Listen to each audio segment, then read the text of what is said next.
Isang magandang araw sa inyong lahat, sa lahat ng aking kabarya, kapwa kolektor, lahat ng senior citizen, maging ang mga silent viewer, pati mga kaibigan natin dyan, magandang araw po.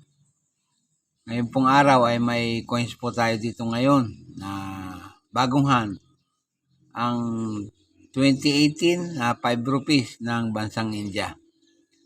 Pag-usapan po natin pagkatapos ng aking maiksing intro.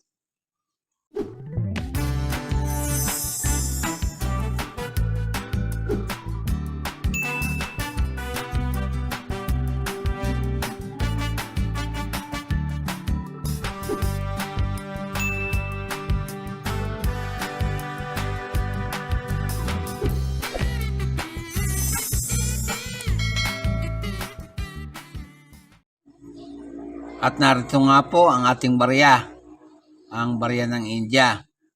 Sa harap na bahagi o obverse na bahagi ay makikita natin sa kanyang bandang gitna ang tinatawag nilang Ashoka Pillar Lion Capitol. Yan po. Tapos sa gilid ay may Indian lettering at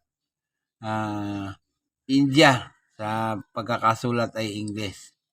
Yan po. Kung papansinin ninyo, ang kanilang barya sa ngayon ay nickel brass na. Samantalang yung dati nila ay copper nickel. Yan po. Pinaganda po nila ang kanilang barya ngayon.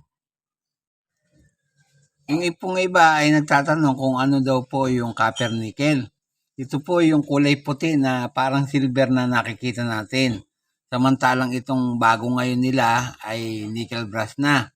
Ito yung kulay dilaw na parang ginto. Yan po ang itsura niyan. Magpatuloy po tayo. Sa reverse na bahagi, makikita naman natin ang kanyang denomination sa gitna. Yan po. Tapos sa ilalim ay ang petsa ng pagkakagawa. Tapos may rupee symbol na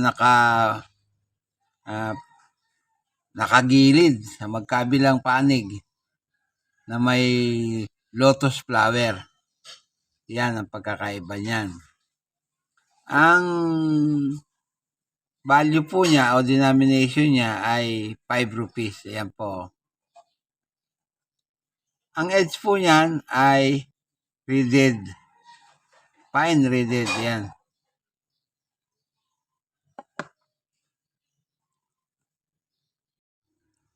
Kaya po ngayon ay mas maganda na ang kanilang coins. Yan, makikita nyo naman.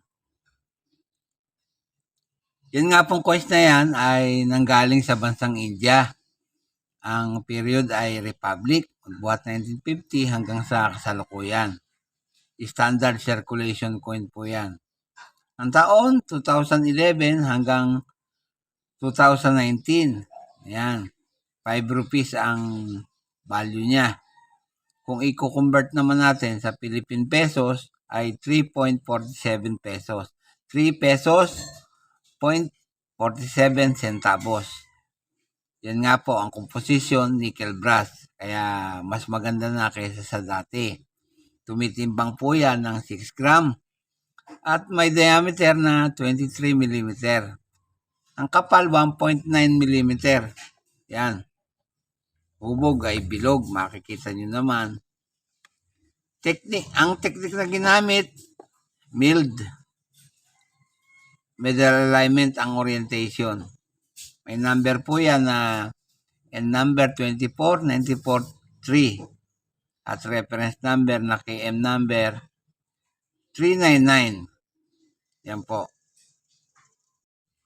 Yan nga pong coins na yan ay pinagawa sa 4 na pagawaan. Yung pong isa ay sa Mumbai Mint. Tapos po sa Hyderabad Mint. Yung pong isa ay Noida Mint at Calcutta Mint. Yan po yung 4 na pagawaang pinagpagawaan niyan.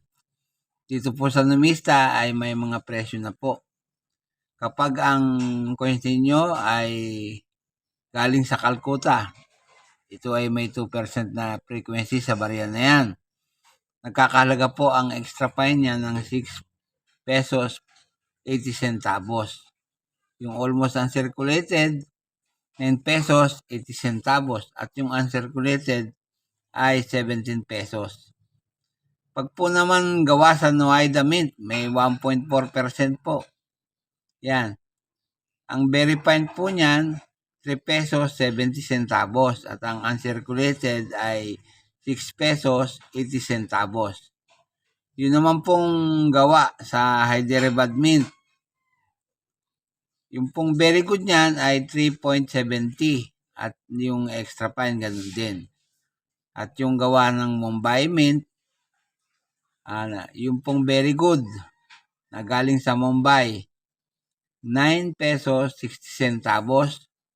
Yung fine ganun din, very fine ganun din at extra fine.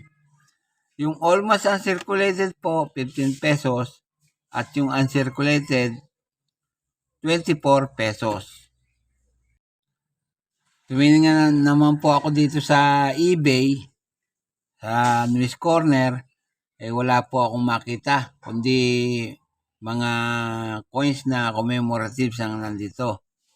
Kaya po, yan po lamang ang maibabahagi ko sa inyong precious sa ngayon.